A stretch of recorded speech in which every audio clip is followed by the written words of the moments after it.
السلام علیکم. وعلیکم السلام. میرا نام مظفر ہے. میرا سوال ہے کہ حج کیوں کرتے ہیں؟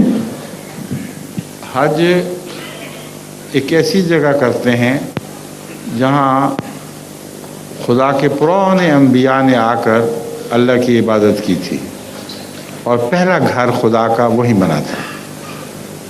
حج ایک ایسی جگہ کرتے ہیں جہاں ابراہیم علیہ السلام نے اپنی اولاد اسماعیل کو چھوڑا اور وہاں خانہ کعبہ کی عمارت کو دوبارہ کھڑا کیا، اور ساری دنیا کے لیے ایک گھر تھا جسے ساری دنیا کے لیے دوبارہ بنایا گیا. حج اس لیے وہاں کرتے ہیں کہ وہاں وہ رسول آیا جو سب دنیا کے رسول ہے، کسی ایک ملک کسی ایک علاقے کا نہیں.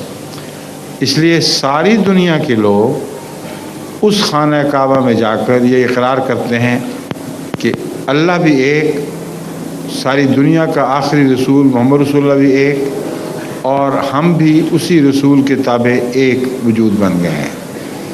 یہ آخری پیغام ہے حج کا.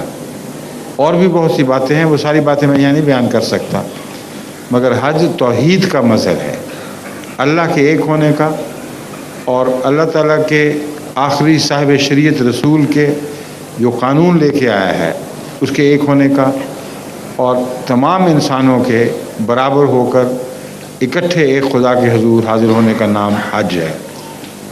تو ایک بہت اچھی چیز ہے یہ، ٹھیک نہیں ہے؟ ہاں، جزاکم اللہ. شکریہ.